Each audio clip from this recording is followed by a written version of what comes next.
Hi everybody, all my followers, be welcome to another video. Right, this video today is on a 2007 Volvo V50.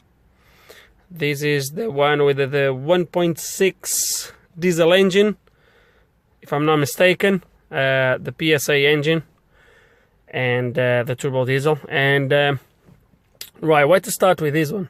So the only thing I've done so far to the car, and that was a few days ago, was I replaced a dead battery, which is is in the boot now, and I replaced the battery because the battery that came on it was completely dead, and apparently the battery is not very good already, and the guy told me that, and I said to him I will not touch the car until he give me a new battery or a good non-battery.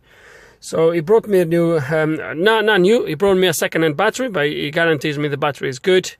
I put it in, the truth is, was charged on the battery, I plug it in, and I haven't worked on the car ever since. Now there is a reason why I told him I would not touch the car unless he gave me a good battery. And because the problem with this car is a non-runner, it doesn't start, but apparently it was running absolutely fine. Then, this is the story, the car went to valeting or something like that. Because the battery is not very good, the battery just drained out. Then they tried to start the engine with a low battery, and now when you try to start the engine, it does the following. So you put the key in, so he unlocks the steering, absolutely fine. Okay, as you have seen, look, you can hear it probably. Okay, so unlocks absolutely fine. I do have ignition, but I have that. Have you seen that? And obviously if I crank, nothing happens. That anti-skid, I'm not really sure yet what it is. And when I put this back, it does that. Okay? And it doesn't start. Now, I believe that because they tried to crank this engine with a low battery, I believe that the engine ECU has lost sync with the SEM, which is right underneath there. So I think that's what happened. And but let's gonna plug in the Maxi-Cs and see what the Maxi-Cs tell us. Okay, so plug it in. Let's turn ignition on. And I think I should still have that on my last scans, because I went to see this car where the car was. I think it's that one. Diagnostics.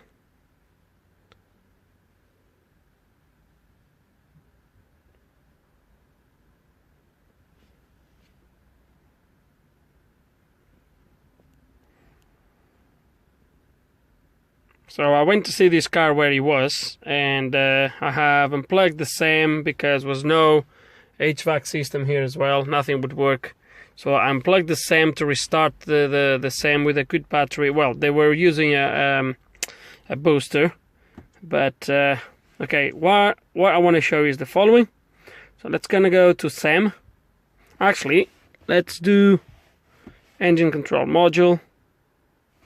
Read codes. I'll have one code. Well, I'll have more, but this is my codes, okay?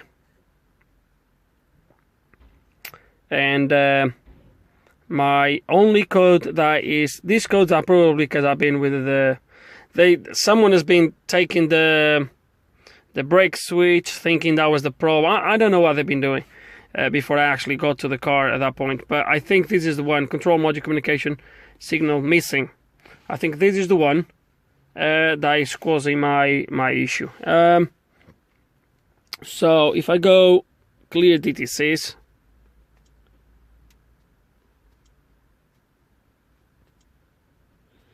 and I come back,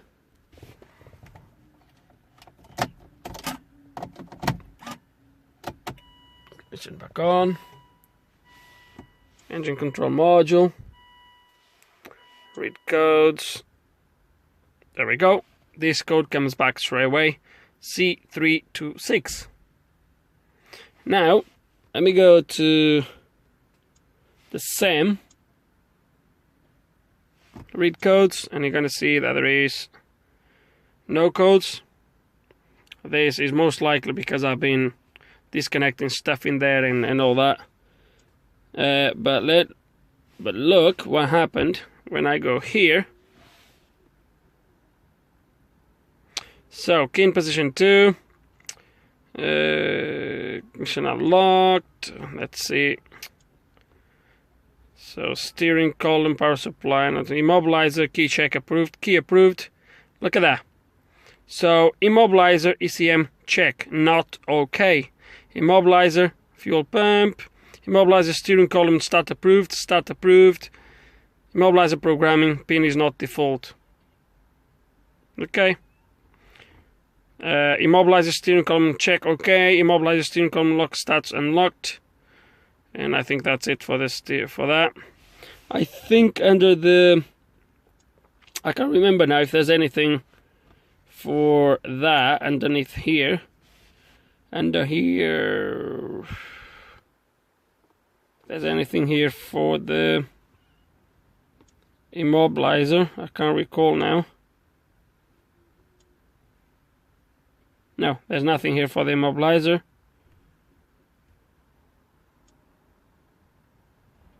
But we have seen on the SAM that it's telling me that the engine ECU immobilizer is wrong, and that's it really.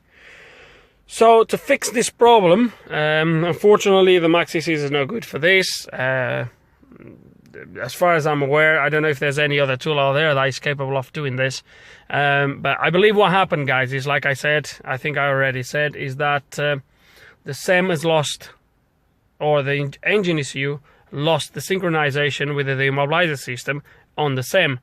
So the way to do this, and which is most likely the way I'm going to do it, is remove the SAM, remove the engine ECU, and then try to resync both on a bench, and hopefully that will work. Now, just before we carry on, I'm not going to take you too much into details how to get the SAM and the ECU out. The SAM is right underneath there. There is 2 tabs, screw-in tabs, sort of, and then it's all plugs. The engine ECU, I believe, is on that side, behind the wheel arch liner. So we'll have to take the wheel arch liner, and I think the ECU lives right there. So we will be, I think is where it is. So we will be taking those 2 modules, and then I'll try to take you through the rest of the process. Hopefully we'll get this running again. There it is. Once you remove the cover off, that just exposes the ECU. I know there is marks that the ECU has been touched because this car had an engine replacement, so that's why. But the car was running after the engine replacement, so I believe that the only thing that happened was actually the low battery that caused the immobilizer problem. And this is the C326. I can see in there on the label.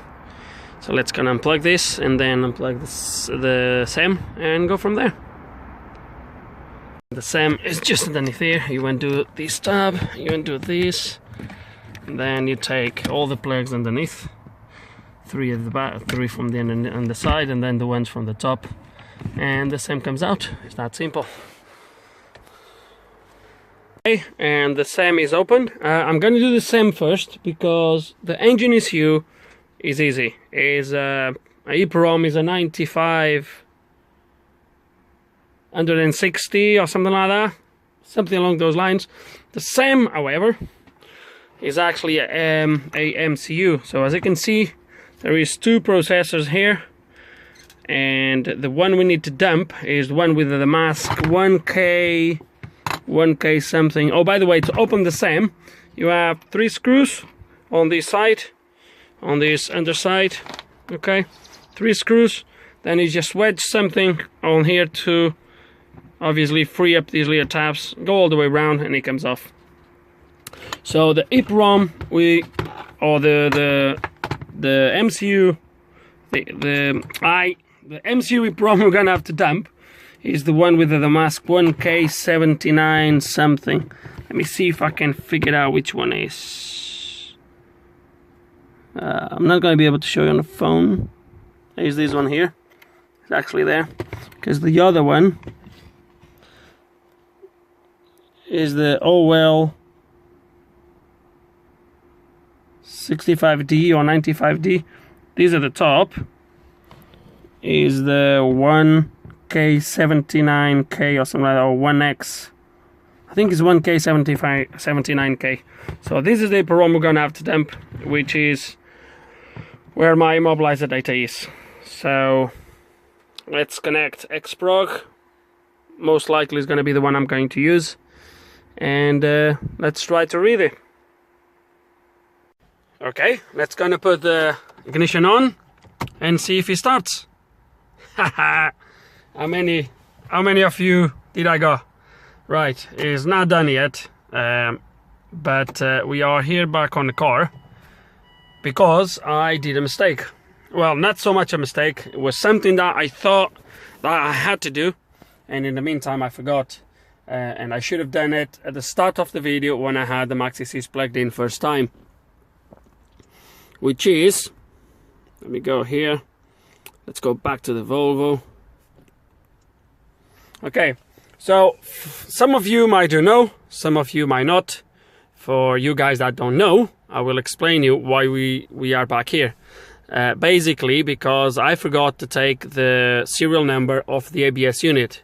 So the ABS unit on these cars is part of the immobilizer system, and the way the ABS unit is introduced into the immobilizer system is through the serial number, and we're gonna need that to actually synchronize the immobilizer again. So that's why I have a video that I've done already in the past, when I was replacing one of these ABS units on, I think it was a V40 though, it was not a V50, but it's the same thing, and I actually explained you how I've done it at the time. I also have videos to read and write the SAMs anyway. I'm gonna leave links in the description below if you guys are interested. But yeah, so that's through the serial number, and the way we're gonna get to the serial number is through here, control unit, and we'll go to brake control module, and we go to ECU information. Any decent scanner should allow you to get to here, and my serial number is right there at the top. So we need take a note of that serial number, because without that we won't be able to synchronize the immobilizer again. I'm not going to take notes because I have it on video now, so I'll take notes in my workshop from the video footage.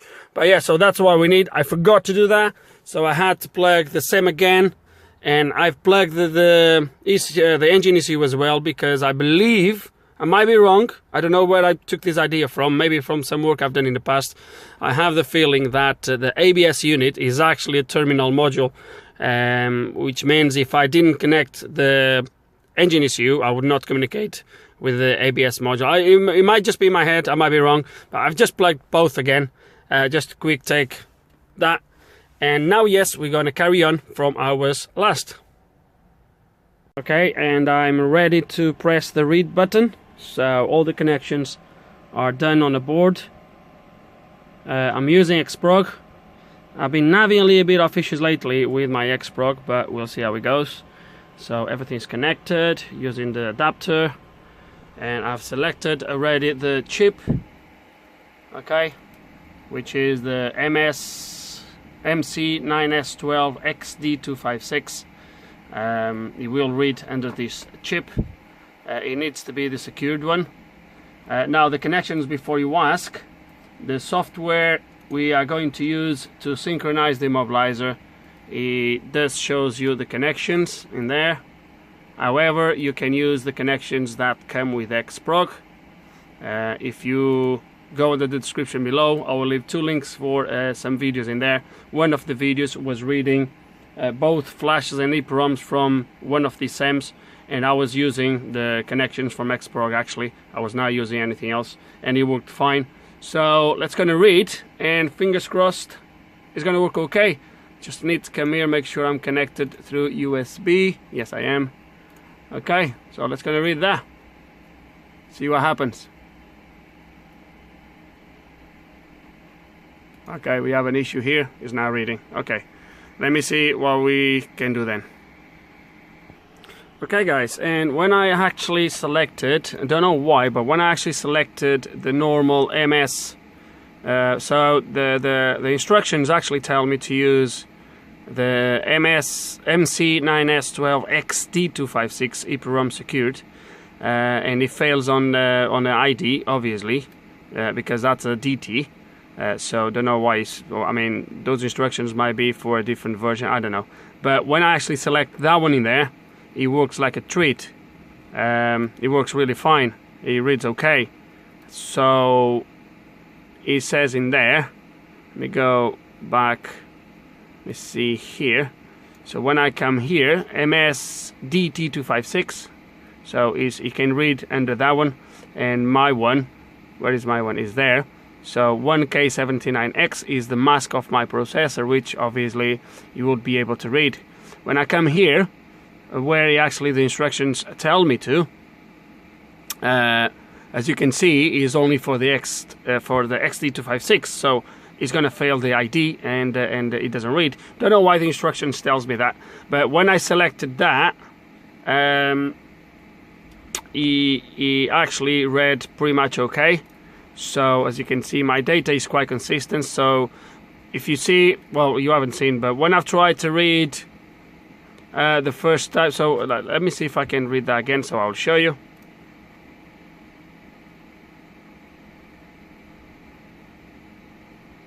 Okay. So now if the verification came wrong, but the first time, sometimes this is the problem I have with my X-PROG for some reason. Sometimes it fails on the verification, you see, and then it gives me different data. But these data here, where there is nothing in between, so this blank all the way, which was how he read the first time, he read all the way fine. Then we have some data here, okay, not that I can figure out nothing, but it looks normal data if you guys are used to this. I'm trying to see if I can see something here that makes some sense. Like some sort of numbers, and then there's a blank area again, and then again here's some data, and then it's blank. Okay, so this data doesn't really make any sense to me. There's nothing here like serial numbers or VIN numbers or anything like that. That might be on the other. That might be on the other processor. I could try X-PROG as well, just to have two reads, but I think I'm not gonna do that. I guess, or I might do. Just to have two reads, because once we read these, we should not need to do this again. So let's close. Yes. So let's just open that. I think I saved the right one. Sam. Yeah, I saved the right one. Yeah, that's the good one. There it is. It's fine. So that's it for now. I might do a copy. I might try to read it with the X-PROGs just to see if I get the same data. And once we have the EEPROM read from this, that's it. We shouldn't need the same again. Okay, guys. And just for peace of mind, I've done a reading also with the X-PROG, and I have, unless I go and compare, but I have a very similar data. As you can see, blank, blank, blank. Then a little bit of data there. Then blank again, and then data again. Okay, so unless I go and compare the data, it should be alright, but we're going to save this. Okay, so let's say Sam, and now I'll change that to X-PROG. X-PROG EEPROM. Save, and that's it. And that's it for the SEM. I have these two readings. I'm happy with them. So disconnect everything now, close the SEM, and now let's gonna move into the engine ECU. Okay, guys, and I'm now reading the EEPROM of the ECU. Is an external EEPROM, an ST95320, but I'm doing it using KeyTab because by the looks of it, the EEPROM is in the other side of the board. So I didn't want to have to dismantle the entire board to get to the EEPROM, so just decided to do it like that. And I'm going to take this opportunity to take also a copy of the flash. You never know when you're going to need it. Okay, and just curiosity, we are now reading the flash. Is an external flash, AM AM28B, which is that one right there at the back. So that's where the maps are, and we're gonna back it up just in case, but this doesn't really need to be done for what we're doing with this, okay? Just curiosity. Okay, so backups are done. We still need this connected because we need to write the EEPROM back on into the engine ECU once the synchronization is done. So what I'm going to do is so we'll load my SEM EEPROM, which is going to be somewhere here. There it is. Just curiosity, I'm going to open the C326 first. That's going to give me a synchronization number, which is in there. And now I'm going to open the X-PROG one, see if that gives me the same synchronization number. Just curiosity. 5560, yeah, exactly the same number. So I do believe both readings are good. So nothing to say there. And now we are going to open the EEPROM from the engine ECU, which is going to be SID 803. Where is that? Is that EEPROM original? Open. Okay, that's telling me the ABS ID is damaged, which you can see that's the ID on the EEPROM at the moment, which I know it is. Synchronization is damaged, which we know it is. And now what we'll do is we're going to put the proper number in there. So 1, 2. So 1, 2, 3, 4, 5, 6, 19, 38, 58, and we press that leer button in the, sorry about that guys, we'll press this leer button right here. That's going to move my synchronization to there. Okay, that even tells you how to retrieve the number. So that's my number. Well, that's a different number obviously, but that's the sort of number you are looking for. Okay, so that's all done, and now we're going to press save EEPROM, ECU EEPROM, and I'm going to save that as, I'm going to select there, and I'm going to put not original, I'm going to put, so sync. Okay, we're gonna save that on my desktop again. There is, right there. Now we shouldn't need this again, so I'm gonna close this, and now I'm going to restore my EEPROM. So I'm gonna write. It's gonna ask me which EEPROM I want, and I want my sync. OK, open, and let's wait for KeyTag to do his thing.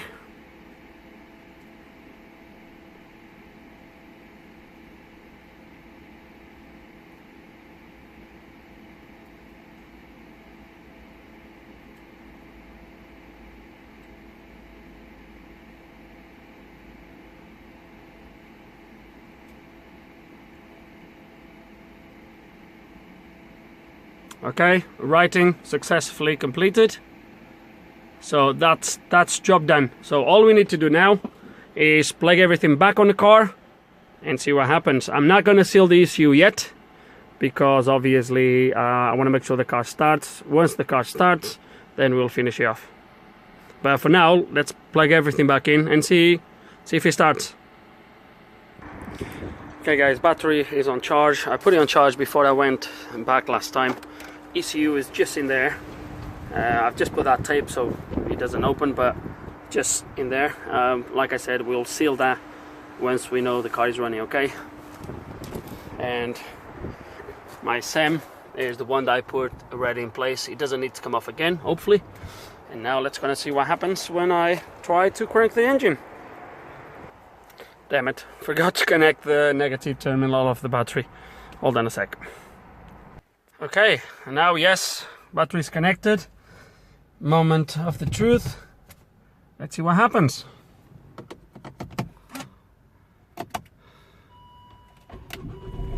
Look at that. Bingo. Engine running. Spot on. So just try to figure out why is that. It might be that there's some code still on the modules, but nevertheless, that's not important. The problem was get the engine running. Engine is running. So I think I'm gonna actually let me just scan the car, so I'll show you what's in there just in case, but just hold a sec. Okay, so let's quick check my let's check my engine control module just to confirm that so that fault is now gone. C326. So that was, as I explained at the start, that was my fault for the immobilizer, because the engine is running. Very smart. Okay, I'll do that later. Let's just try to understand. Hold on, because that fault, maybe not. Let me see what I have in here. Oh dear. I think it's better to actually try to delete all these. Let's do something else here. Let's do an auto scan and then clear all the faults and see what happens. Okay, and it just finished. There's one fault on my brake control module. Let's see which one stayed behind. Oh dear. Oh dear, that's not very good. These units, I had to do one in the past. These units, the ABS unit on these cars is the ones with the internal brake pressure sensor. So it's quite complicated to replace. There's companies that they do that, but if this is correct, I'm going to see if there's any calibration, but I'm pretty sure this is going to be a bad sensor, which means a module replacement. But let's just see if there's any sort of... Oh, there's actually a calibration here. Let me see what calibration this does. Something with traction control.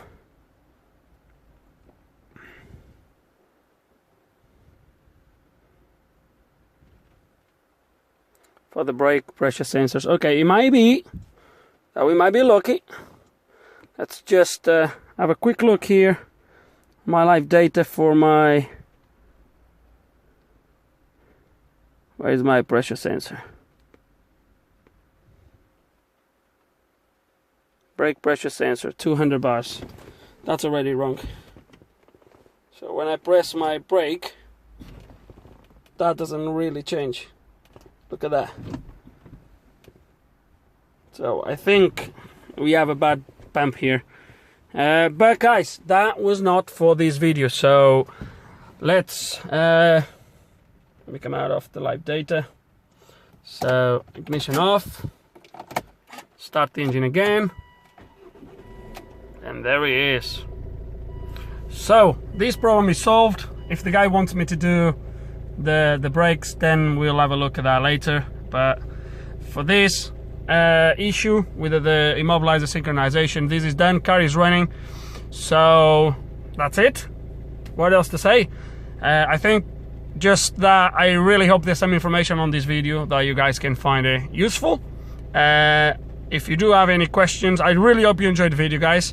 I've recorded these over like the last time. Today is Thursday. I've worked last time on a car on Saturday, so it was a few days ago. So I hope there's no messing about with the footage. I hope when I join everything together, everything is going to look okay. But yeah, I hope you enjoyed the video, guys. If you do have any questions, any comments, put them below. And like always, thanks for watching.